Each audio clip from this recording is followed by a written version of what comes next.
আজকে আমার আলোচনার টপিকস মোটা না চিকুন মেয়েদের সাথে সহবাস করে যৌন মিলনে সুখ পাওয়া যায়। অনেকের প্রশ্ন, যৌন মিলনে সুখী হবার জন্য মোটা না চিকুন মেয়েদের সঙ্গে সহবাস করলে ভালো হয়।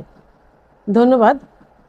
এটা অত্যন্ত গুরুত্বপূর্ণ একটা বিষয় এবং সচেতনতামূলক একটা বিষয়। তো এই সম্পর্কে যে আমাদের বাংলাদেশের পুরুষেরা এখন অনেক সচেতন হয়েছে, এটাই যথেষ্ট। তো যৌন মিলনের সুখ পাওয়ার জন্য মোটা মেয়েদের যে অনেকেই পছন্দ করে সেই বিষয় নিয়ে আজকে আমি আলোচনা করব। অধিকাংশ পুরুষেরই পছন্দ মোটা মেয়েদের, কারণ মোটা মেয়েরা দেখতে হৃষ্টপুষ্ট হয়ে থাকে, এদের পিছনের দিকটা চওড়া এবং মোটা হয়ে থাকে, আর এদের স্তনদ্বয় সাধারণত বড় হয়ে থাকে।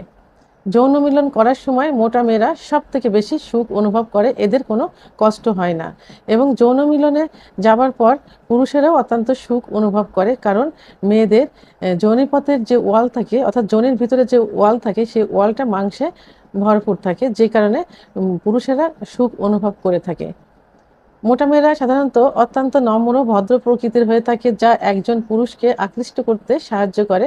আর মোটা মেয়েরা পার্টনার এবং স্বামী ভক্ত হয়ে থাকে, যা সেক্সুয়াল লাইফে অর্থাৎ সহবাস করার সময় ছেলেদের অত্যন্ত আকর্ষণ করে থাকে। এখন মোটা মেয়েদের খারাপ দিকটা, মোটা মেয়েরা বিভিন্ন রোগ শোকে ভুগতে থাকে, যেমন ডায়াবেটিস, উচ্চ রক্তচাপ, হার্টের সমস্যা ইত্যাদি। তাই যৌন মিলনে এরা সময় দিতে পারে না। দীর্ঘ সময় সহবাস করতে গেলে এদের ভিতর একটা অস্বস্তি ভাব এসে যায় এবং হাঁফিয়ে পরে শ্বাস প্রশ্বাস পর্যন্ত অনেক সময় কষ্ট দেখা যায়। যৌন মিলনের সময় এরা দুইটা বালিশ ব্যবহার করতে চায়, যেটা পুরুষের জন্য অত্যন্তই খারাপ একটা বিষয়। এরা এটাতে সুখ অনুভব করে না, কারণ তাদের নিচের দিকটা নিচু হয়ে থাকে, মাথাটা উঁচু হয়ে থাকে, এরা সুখ অনুভব করে খুবই কম। পূর্বে ছেলে এবং মেয়ে উভয়েরই যৌন মিলন করার সময় যে পজিশনটা, এই পজিশন সম্পর্কে ধারণা ছিল খুবই কম।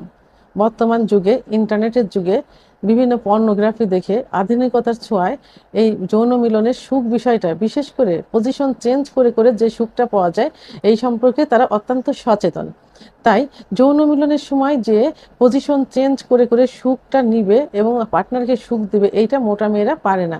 তাদের পক্ষে বারবার পজিশন চেঞ্জ করা খুবই একটা কষ্টের কাজ মনে হয়ে থাকে। এখন চিকুন মেয়েদের নিয়ে আলোচনা করব। চিকুন মেয়েদের ভালো দিক, চিকুন মেয়েরা সাধারণত আকর্ষণীয় ফিগারের হয়ে থাকে। তাদের দেখা মাত্রই পুরুষের আকর্ষণ এসে যায় এবং তাদের শরীরে পর্যাপ্ত পরিমাণে সেক্স লুকায়িত থাকে। পুরুষেরা তাদের গায়ে হাত দেওয়া বা স্পর্শ করা মাত্রই বিদ্যুৎ গতির মতো সেক্স প্রবাহিত হয়। এবং যখন যৌন মিলনে লিপ্ত হয়, অর্থাৎ যৌন মিলনে যাবার পূর্বে যে ফোরপ্লে করা হয়, তখন চিকুন মেয়েরা অত্যাধিক পরিমাণ উত্তেজিত হয় এবং অত্যাধিক পরিমাণ কামরস নিঃসৃত হয়। তখন যৌন মিলনটা খুব সুখের হয় এবং তাদেরকে পজিশন চেঞ্জ করে করে বিভিন্নভাবে নিজেও সুখ নিতে পারে, পার্টনারকেও সুখ দিতে পারে। চিকুন মেয়েদের খারাপ দিক, চিকুন মেয়েদের গায়ে মাংসের পরিমাণ খুবই কম থাকে। গায়ে প্রায় সমস্ত গায়ে দেখা যায় যে হাড় বেশি থাকে। তাই যখন যৌন মিলনে যাওয়া হয় এবং তখন যদি তারা পর্যাপ্ত পরিমাণে উত্তেজিত না হয়, তাহলে যৌন মিলনে লিপ্ত হওয়ার সময় নিজেও কষ্ট পায় এবং যে পার্টনারও কষ্ট পায়, কারণ জায়গাটা ভিজা না হলে তখন তাদের প্রাইভেট অঙ্গ যখন প্রবেশ করে তখন তারা খুব ব্যথা অনুভব করে এবং ভ্যাজাইনার ওয়াল, অর্থাৎ যোনিপথের ওয়ালটা ছুলে যাওয়ার মতো হয়, চিড়ে যাওয়ার মতো হয়। এতে চিকুন মেয়েরাও কষ্ট পায়, পার্টনারও কষ্ট পায়।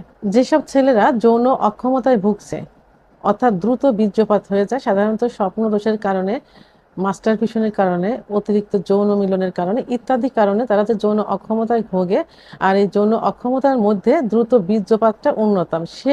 সেই পুরুষেরা যদি চিকুন মেয়ের সঙ্গে সহবাসে যায়, চিকুন মেয়ের সঙ্গে বিবাহ বন্ধনে আবদ্ধ হয়, তাহলে তারা যখন সহবাস করে তখন তাদের দ্রুত বীর্যপাত হয়ে যায়, কিন্তু তখন ওই মেয়েটার অর্গাজমও হয় না, বীর্যপাতও হয় না, যে কারণে সে পার্টনারকে সুখ দিতে পারে না, অর্থাৎ পুরুষ চিকুন মেয়েটাকে সুখ দিতে পারে না। আর চিকুন মেয়েদের স্তনদ্বয় সাধারণত ছোট হয়ে থাকে, আর ছোট হওয়ার কারণে পুরুষেরা সুখ পায় না, কারণ মেয়েদের পুরুষের আকর্ষণ করার মতো একটাই জায়গা, সেটা হলো তাদের স্তন, আর ছোট স্তনের জন্য পুরুষরা সুখ অনুভব করে না। তাই সহবাসে যাবার জন্য, সহবাসে সুখ পাবার জন্য, অথবা বিবাহ বন্ধনে আবদ্ধ হবার জন্য, বিয়ে করে সুন্দর সুখী জীবনযাপন করার জন্য মোটা, অতিরিক্ত মোটা এবং অতিরিক্ত চিকন, মেয়ের মাঝামাঝি যারা থাকে, না মোটা না চিকন, অর্থাৎ যাদের গায়ে মাংস আছে বা চর্বি বা তেল নেই, এই ধরনের মেয়েরা সব থেকে ভালো। এদের আকর্ষণীয় ফিগারের হয়ে থাকে এবং পর্যাপ্ত পরিমাণে সেক্স এদের থাকে। এরা সহবাসকালীন সময় পার্টনারকে অত্যন্ত সুখ দিতে পারে, যৌন মিলনে সুখী করতে পারে। এই ধরনের মেয়ে বিয়ে করে যৌন জীবনে সুখী হওয়া যায় এবং পরিপূর্ণ সুখী একটা লাইফ বের করা যায়। এই জন্য সুখী সুন্দর জীবনযাপনের জন্য, বিয়ে করার জন্য, সহবাসে সুখ পাওয়ার জন্য